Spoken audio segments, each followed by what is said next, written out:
So I'm back recapping Inktober 2020, week 3, and these are days 15 to 21.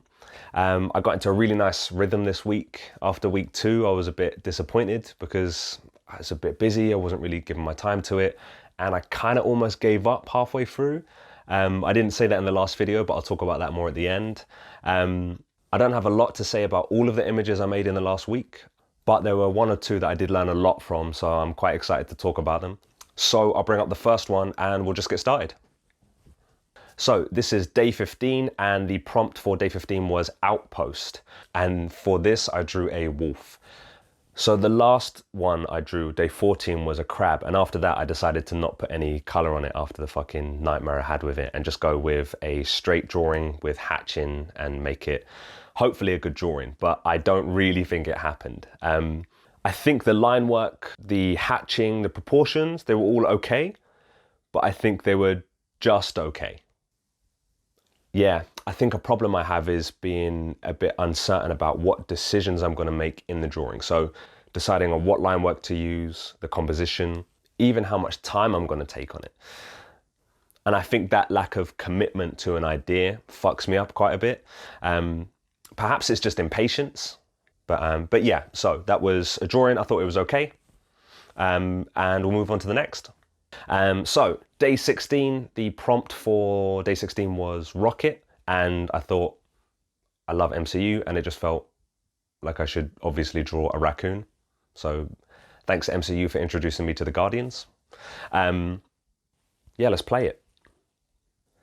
So this one I definitely liked more than the wolf. I was really committed to the idea of just using hatching, but just using straight vertical lines. So different weighted and different space lines to build the image. I didn't really know if it was going to turn out well or not. So I kind of almost gave up halfway through, but I made the commitment to carry on. And I'm really glad I did. I don't think it was a great drawing. I didn't go too ham on the details, just kind of a little bit of an outline, blackened up the eyes to make them stand out a bit. But I think it worked, and kind of more than that, I'm just glad that I committed to an idea and finished it all the way through. Day 17, and the word was storm. And my partner suggested that I draw a locust, which I thought was a brilliant idea. So that's what I did, and we'll play that now. This one, I actually didn't really have anything that much to say. I just thought I made a pretty okay drawing. I don't really feel any way about it. It wasn't terrible. It wasn't great. I guess the only thing I could say is that I noticed that the reference picture I had for the Locust had quite a narrow or shallow depth of field. So the front was heavily in focus and the rear of it wasn't. And I tried this trick of just overemphasizing and overdrawing the front and using single line in the back to emphasize that change in it. I even tried thickening up the lines in the front to do so. I think it was a cool idea, but I don't think it worked very well. I actually tried this in the next image, so in the next day, and I think it worked way better. And it actually technically was my favorite one. Not this locust, but the next image. But this one, yeah, I don't really feel a way about it. It's all right. Yeah, so that was a locust, and the next up is day 18. Okay, so the prompt was trap, and I drew a chameleon, and I was super happy with this one. Just technically drawing wise, this was my absolute favorite one that I've done, not just this week, but so far. I just really happy with the decisions I made and how I committed to it. So yeah, let's play it and I'll talk through. I think the closest I came to drawing something like this that I was technically happy with was the crab, but I feel like I executed my ideas on this one in the way that I really wanted to. So what I thought I would do was just hatching again, but really space out the lines and just really focus on the form. So when I'm going around the face, the arm, the hands, the neck, just really concentrate on getting the form of it and not overloading an area with too many lines where they'd get a bit bunched up and a bit messy. And I was really happy with it. And I also tried the trick that I said beforehand of thickening up the lines in the front and then using just a really light single line in the back to emphasize the depth of field for the reference image. So to show that the front of it's in focus and the rear wasn't. I just really like this one. Like this is like I said, technically is probably one of my favorites that I've done, if not my favorite. There is a criticism that I'd give myself for sure. I think I could have faded out the hatching a little better rather than it being so harsh. But yeah, otherwise I'm just really happy with this one, and I just like looking at it. I'm just happy with what I made. So next up would be day 19. Okay, so day 19, and day 19's prompt was dizzy, and I drew a cheetah, mainly because it was a really crap reason. Basically, whenever you watch a cheetah hunt or run, their head doesn't move and their body moves around it, and I just feel like they would never get dizzy.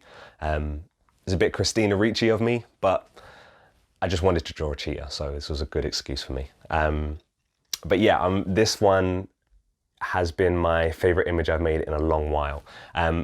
I know I said the chameleon was my favorite technically as a drawing, and it still is, but for what this image gave me, yeah, it's absolutely my favorite by far. The camera's a little out of focus, so hopefully it won't take away from the effect, but yeah, we'll get into it and we'll just start talking about it. So I love really well rendered images, nice color, nice values, maybe just as much or maybe even a little bit more. I love a good sketch. So seeing the construction lines, good line work, good hatching, and I got really comfortable when drawing this, and I managed to do both. So after I laid down most of the color for the image, I decided for the white or lighter areas on the cheetah, I would just use hatching and line work to fill in a lot of the detail. And I realized that I can have both, basically. I can render it in the way that I want, and I can also sketch it in the way that I want and mix the two together and find a balance of that. And this, when I was drawing this and I realized that I could have both, it kind of reminded me of that cliche phrase, to have your cake and eat it too. So to eat your cake twice effectively, which was really interesting because then that spiraled on to another thought I had about my first art tutor. And I remember it's the first piece of advice I really remember getting from my art teacher, and it always made me feel uncomfortable, and I didn't know why until maybe I drew this cheetah. And I guess it's silly me realizing it this late, but it happens when it happens, you know? So she said to me, don't draw outlines on things because things in the real world don't have outlines. And I remember just thinking, oh, I don't like that, but yeah, I don't really have an argument for it, so all right, I won't. And after drawing this cheetah and realizing that I really like line work and sketching, and that I really like rendering both, I just realized I like outlines. I like line work. I like the black ink. I like how it complements things. I like hatching. I like construction lines. I like all of this stuff, and I should be able to have them both. It doesn't matter if things in the real world don't have them. I think there's a place for that in the image, and I think it complements it and can enhance it a little bit as well. So after just settling on that thought, I had a nice eureka moment, and I realized that how I want to draw, how I want to make images, how I want to paint just became a lot clearer to me. So this was for me a huge win. I didn't expect that this month, and that's why it's my favorite so far. So yeah, next up is day 20. Day 20, and the word was coral. So I drew a seahorse. Yeah, and I was kind of buzzing to crack on with this one because of the realization I had on day 19. Because whenever I get an idea that I like, I just kind of stretch and play with it as much as possible, kind of until all the flavor's gone, you know, and then I move on to the next idea. So this was a fun one, just to kind of play with the idea from day 19 of mixing the rendering with the line work in a way that I can be really happy with.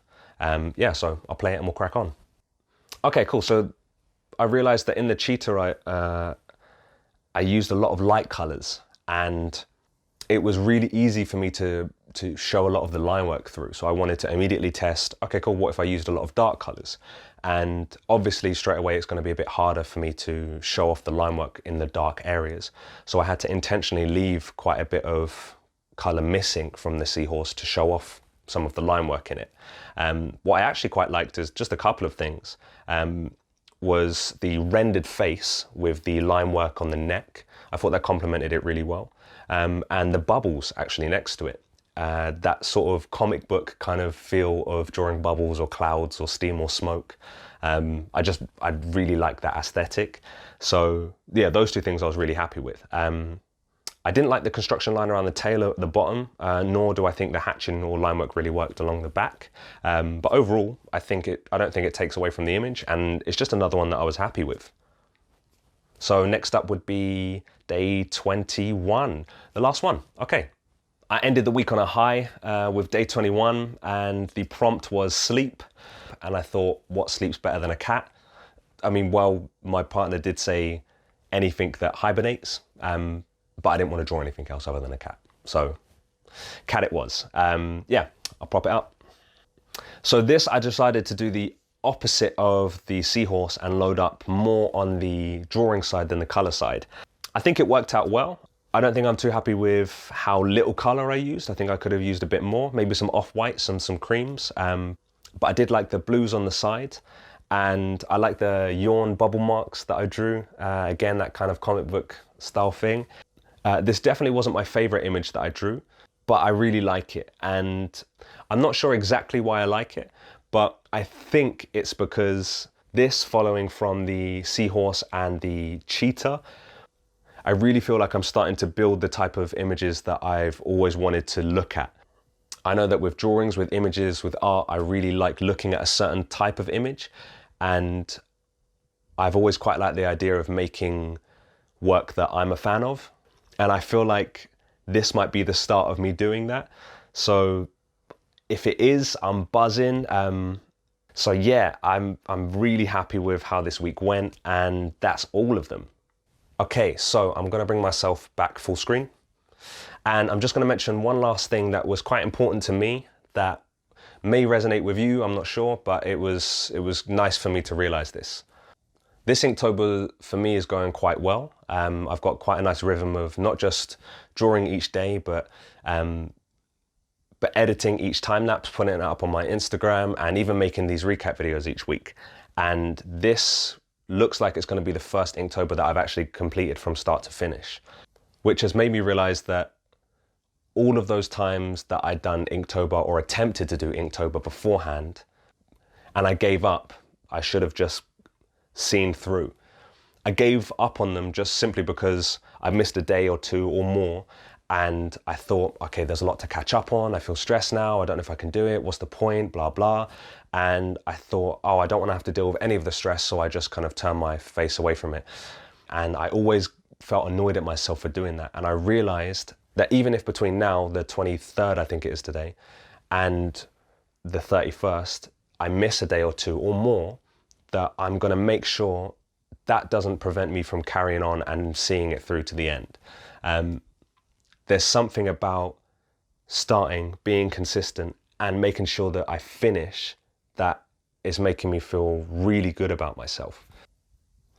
And this might be the first time I've actually understood the phrase, if something's worth doing, it's worth doing poorly, which is a weird one, but just kind of in a nutshell, it means that if something is worth giving your time to, it doesn't matter if it's not perfect, it's just worth doing it.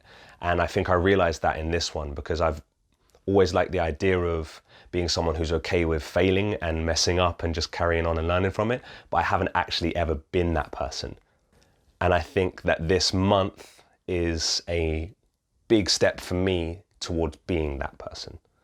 So I just want to say thanks for everyone that's actually watching these videos and just commenting and just letting me know what you guys are up to and what you guys think, because I'm really enjoying this and just getting back into art, and I'm glad I can share this with people as well. So thanks for watching, and I will catch you on the next one.